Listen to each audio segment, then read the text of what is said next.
friends. Today we're going to read chapters 9, 10, and 11 in Charlotte's Web. Chapter 9, Wilbur's Boast. A spider's web is stronger than it looks. Although it is made of thin, delicate strands, the web is not easily broken. However, a web gets torn every day by the insects that kick around in it, and a spider must rebuild it when it gets full of holes.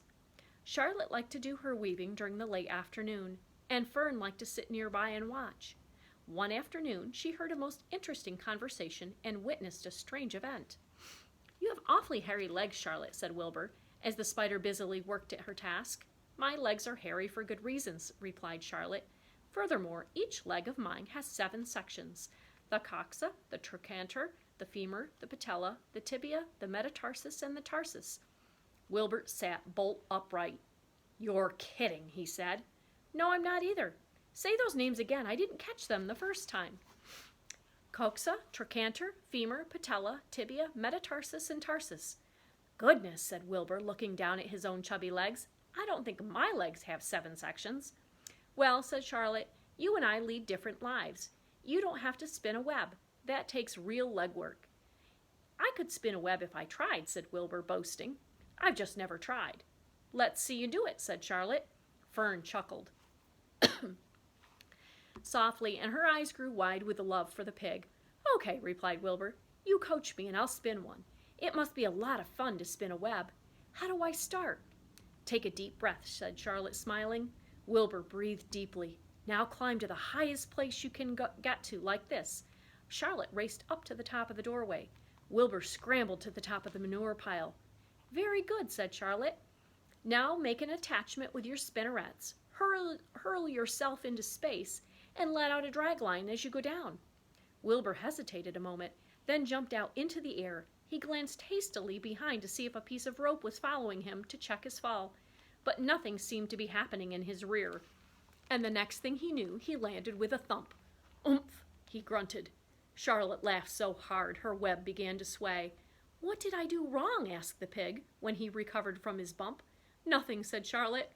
"It was a nice try." "I think I'll try again," said Wilbur cheerfully. "I believe what I need is a little piece of string to hold me." The pig walked out to his yard. "You there, Templeton," he called. The rat poked his head out from underneath the trough. "Got a little piece of string I could borrow?" asked Wilbur. "I need it to spin a web." "Yes, indeed," replied Templeton, who saved string. "No trouble at all. Anything to oblige." He crept down into his hole, pushed the goose egg out of the way, and returned with an old piece of dirty white string. Wilbur examined it.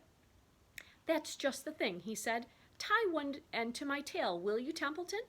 Wilbur crouched low with his thin, curly tail toward the rat. Templeton seized the string, passed it around the end of the pig's tail, and tied 2 half hitches. Charlotte watched in delight. Like Fern, she was truly fond of Wilbur, whose smelly pen and stale food attracted the flies that she needed, and she was proud to see that he was not a quitter and was willing to try again to spin a web. While the rat and the spider and the little girl watched, Wilbur climbed again to the top of the manure pile, full of energy and hope. "Everybody watch!" he cried, and summoning all his strength, he threw himself into the air head first. The string trailed behind him, but as he had neglected to fasten the other end to anything, it didn't really do any good, and Wilbur landed with a thud, crushed and hurt. Tears came to his eyes. Templeton grinned. Charlotte just sat quietly. After a bit, she spoke. "You can't spin a web, Wilbur, and I advise you to put the idea out of your mind. You lack 2 things needed for spinning a web." "What are they?" asked Wilbur sadly. "You lack a set of spinnerets, and you lack know-how." Okay, here is Templeton tying the string to Wilbur's tail. And there's Wilbur trying again to spin a web like Charlotte.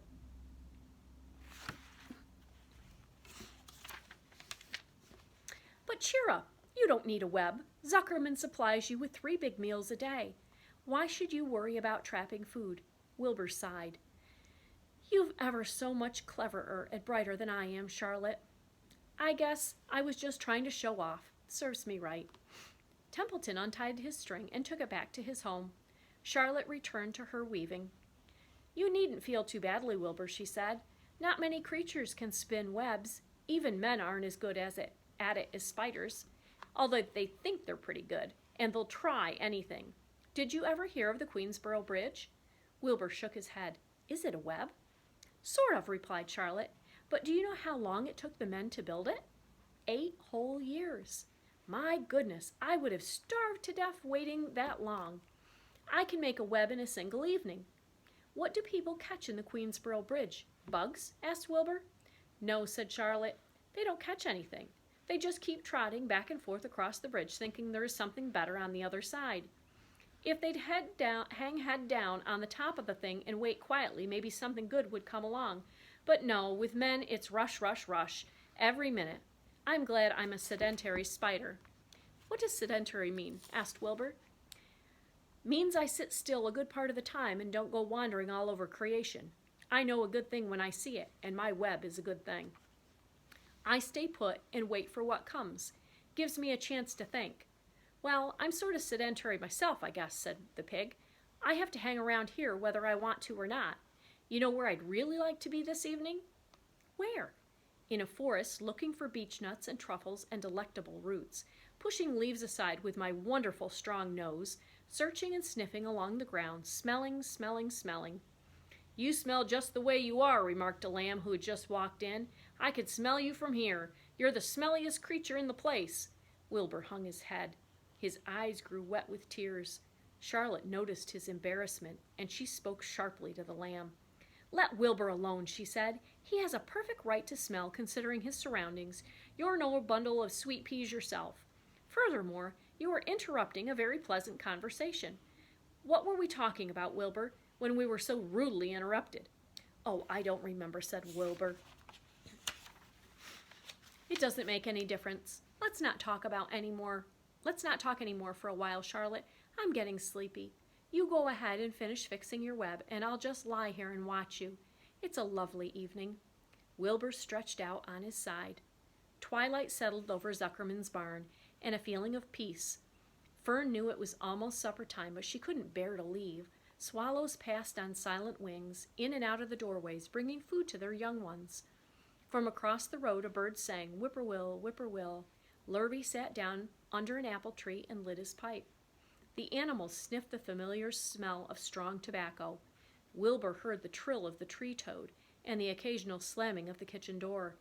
All these sounds made him feel comfortable and happy, for he loved life and loved to be part of the world on a summer evening. But as he lay there, he remembered what the old sheep had told him. The thought of death came to him, and he began to tremble with fear. Charlotte, he said softly. Yes, Wilbur. I don't want to die. Of course you don't, said Charlotte in a comforting voice.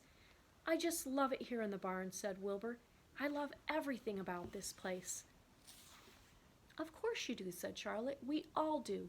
The goose appeared, followed by her 7 goslings.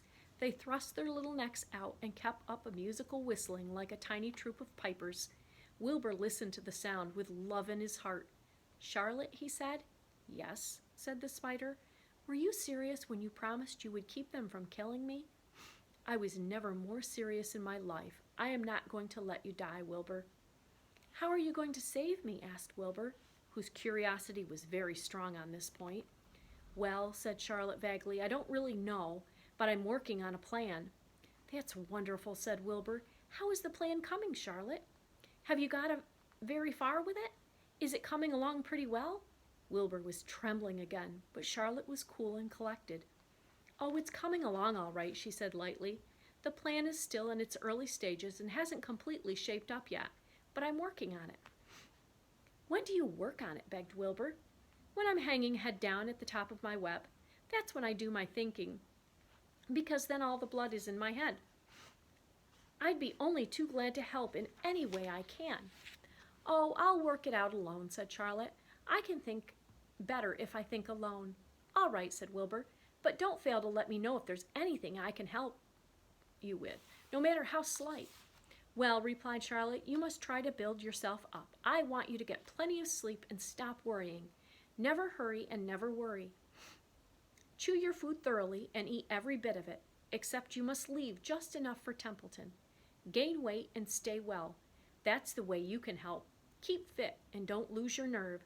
Do you think you understand?" "Yes, I understand," said Wilbur. "Go along to bed then," said Charlotte. "Sleep is important."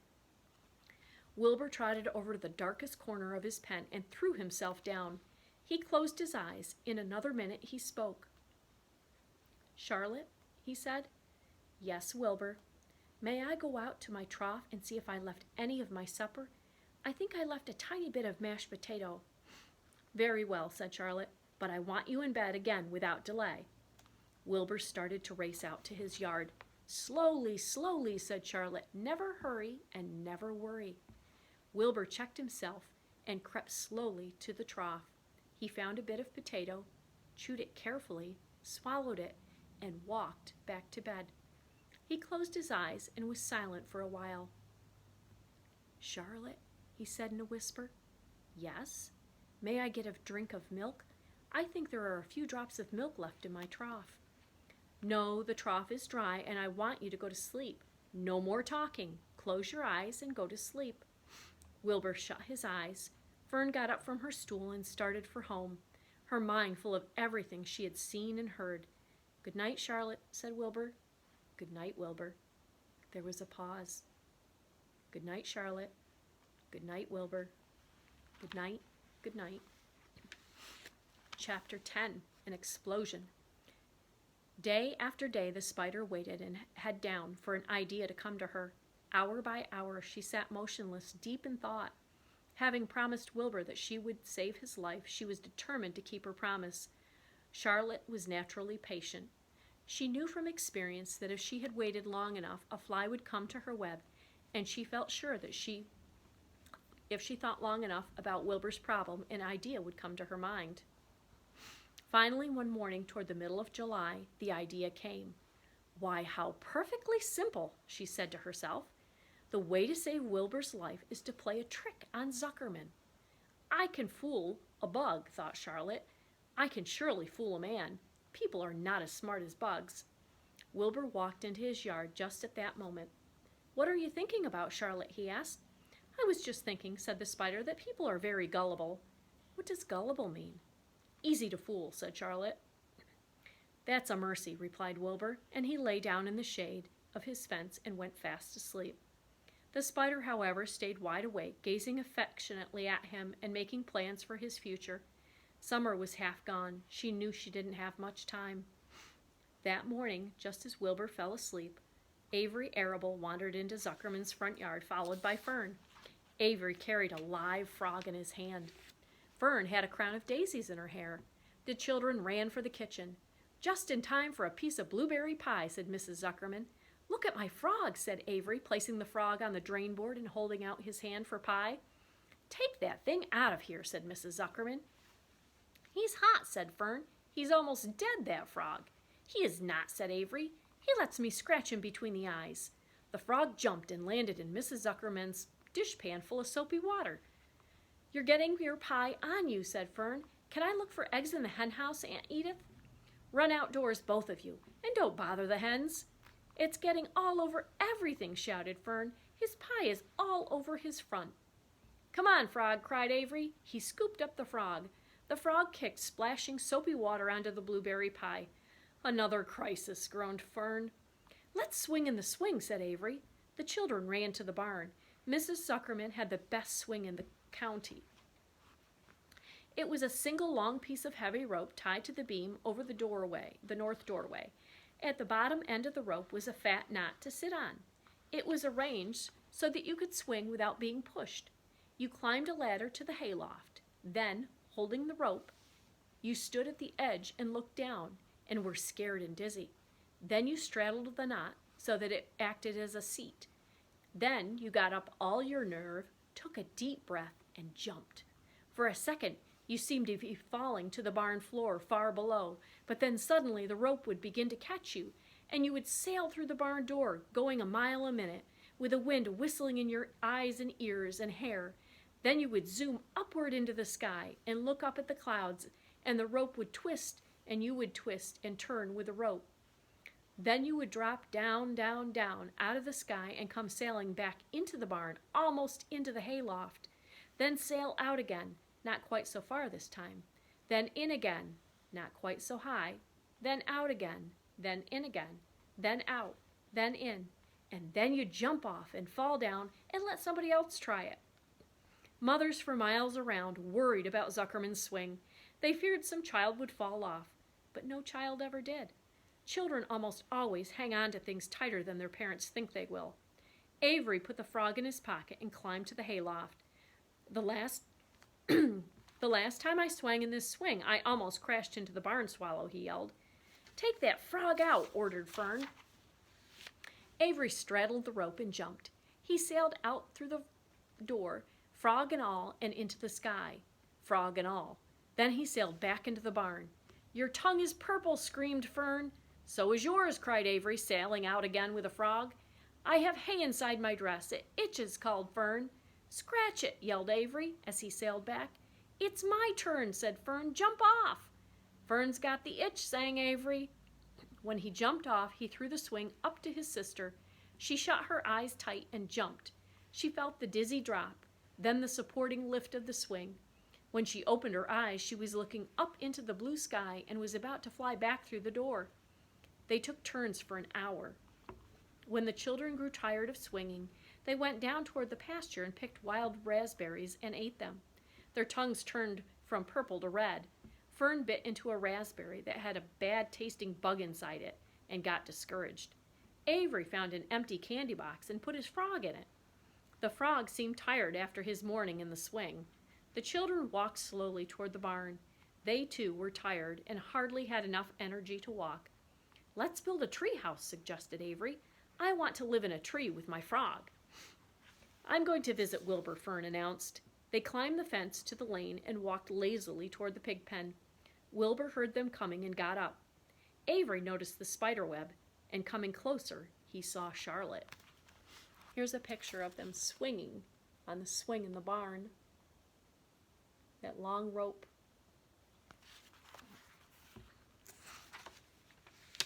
Hey, look at that big spider, he said. It's tremendous.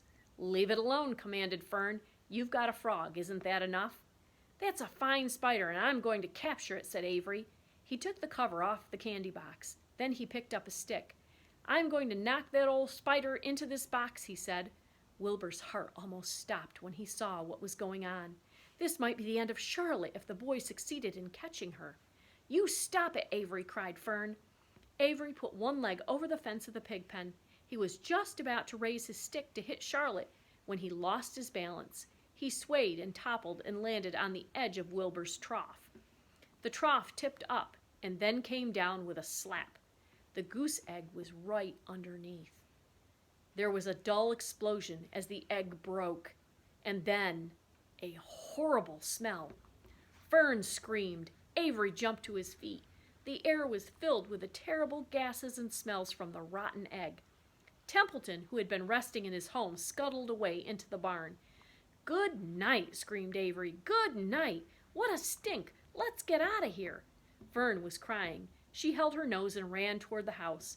Avery ran after her, holding his nose. Charlotte felt greatly relieved to see him go. It had been a narrow escape. Later on that morning, the animals came up from the pasture. The sheep, the lambs, the gander, the goose, and the 7 goslings.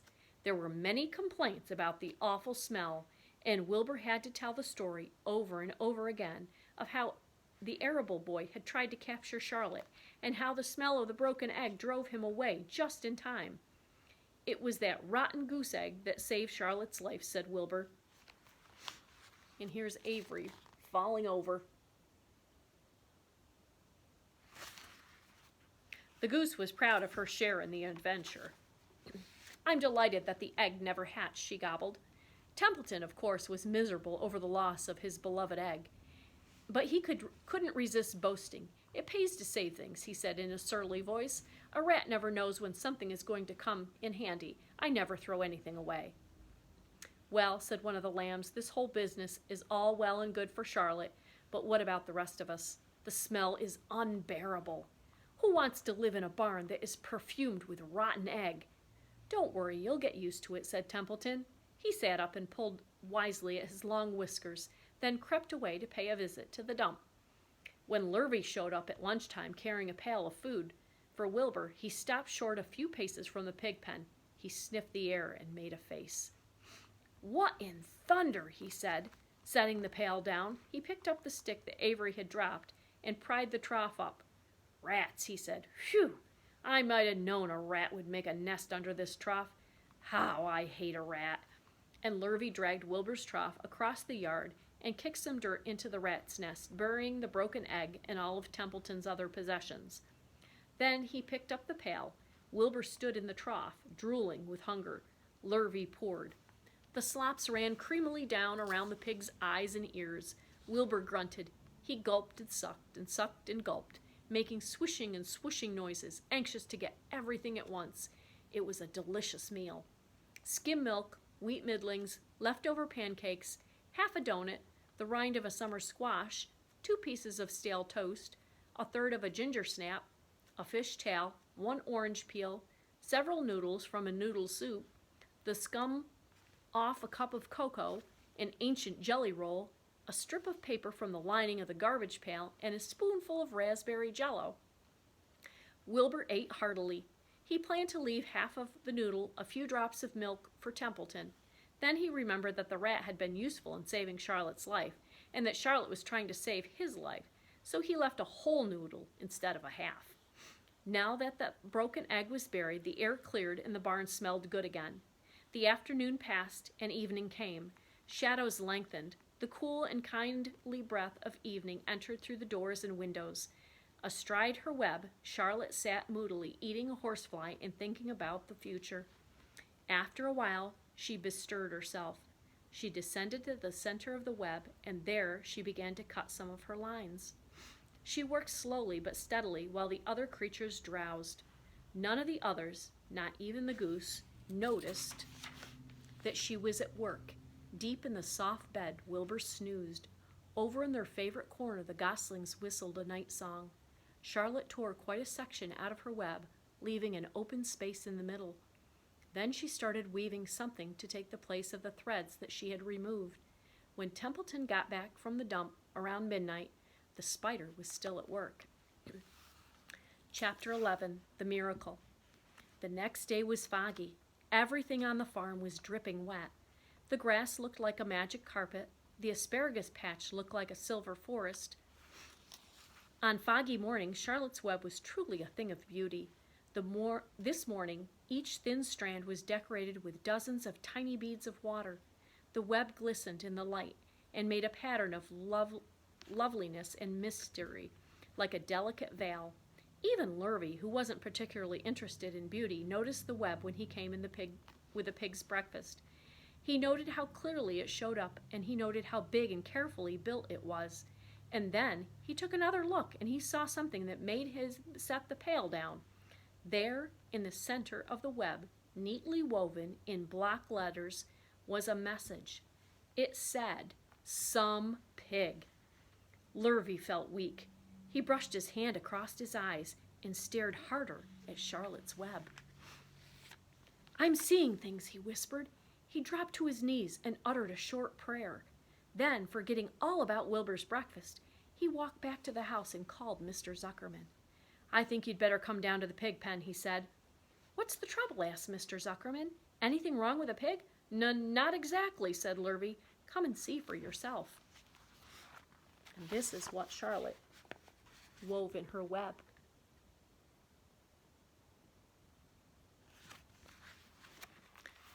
The 2 men walked silently down to Wilbur's yard. Lurvy pointed to the spider's web. "Do you see what I see?" he asked. Zuckerman stared at the writing on the web. Then he murmured the words, "Some pig." Then he looked at Lurvy. Then they both began to tremble. Charlotte, sleepy after her night's exertions, smiled as she watched. Wilbur came and stood directly under the web. "Some pig," muttered Lurvy in a low voice. "Some pig," whispered Mr. Zuckerman.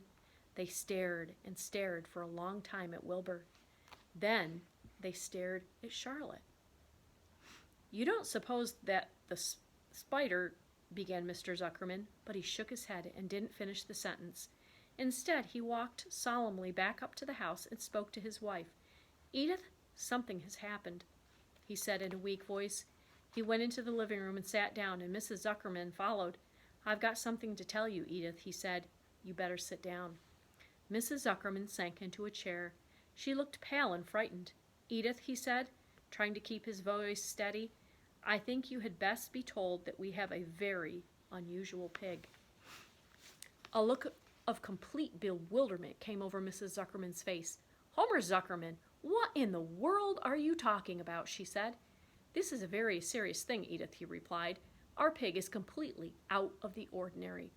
"What's unusual about the pig?" asked Mrs. Zuckerman, who was beginning to recover from her scare. "Well, I don't really know yet," said Mr. Zuckerman, "but we have received a sign, Edith, a mysterious sign. A miracle has happened on this farm. There is a large spider's web in the doorway of the barn cellar, right over the pig pen, and when Lurvy went to feed the pig this morning, he noticed the web because it was foggy. And you know how a spider's web looks very distant in a fog?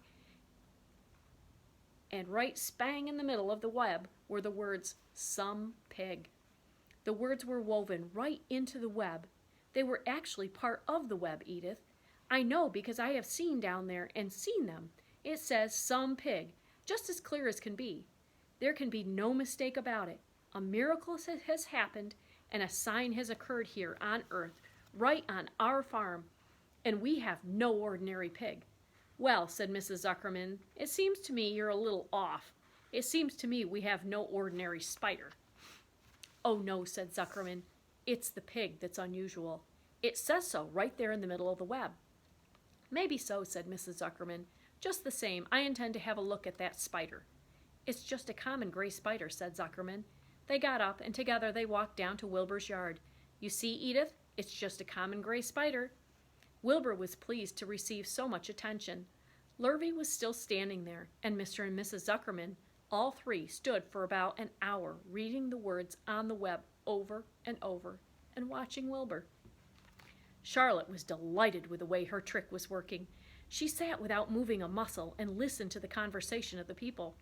When a small fly blundered into the web just beyond the word pig, Charlotte dropped quickly down, rolled the fly up, and carried it out of the way. After a while, the fog lifted. The web dried off, and the words didn't show up so plainly. The Zuckermans and Lurvy walked back to the house. Just before they left the pig pen, Mrs. Zuckerman took one last look at Wilbur. "You know," he said in an important voice, "I thought all along that pig of ours was an extra good one. He's a solid pig. That pig is as solid as they come." "You notice how solid he is around the shoulders, Lurvy?" Sure I do," said Lurvy. "I've always noticed that pig. He's quite a pig." "He's long and he's smooth," said Zuckerman. "That's right," agreed Lurvy. "He's as smooth as they come. He's some pig." When Mr. Zuckerman got back to the house, he took off his work clothes and put on his best suit. Then he got into his car and drove to the minister's house. He stayed for an hour and explained to the minister that a miracle had happened on his farm. "So far," said Zuckerman, "only 4 people on earth know about this miracle. Myself, my wife Edith, my hired man Lurvy, and you." "Don't tell anybody else," said the minister. "We don't know what it means yet, but perhaps, if I give thought to it, I can explain it in my sermon next Sunday. There can be no doubt that you have a most unusual pig. I intend to speak about it in my sermon and point out the fact that this community has been visited with a wondrous animal. By the way, does the pig have a name?" "Why, yes," said Mr. Zuckerman. "My little niece calls him Wilbur. She's a rather queer child, full of notions. She raised the pig on a bottle, and I bought him from her when he was a month old." He shook hands with the minister and left. Secrets are hard to keep. Long before Sunday came, the news spread all over the county. Everybody knew that a sign had appeared in a spider's web on Zuckerman Place. Everybody knew that the Zuckermans had a wondrous pig. People came from miles around to look at Wilbur and to read the words on Charlotte's web. The Zuckermans' driveway was full of cars and trucks from morning till night. Fords and Chevys and Buick Roadmasters and GMC pickups and Plymouths and Studebakers and Packards and DeSotos with gyromatic transmissions and Oldsmobiles with rocket engines and Jeep station wagons and Pontiacs.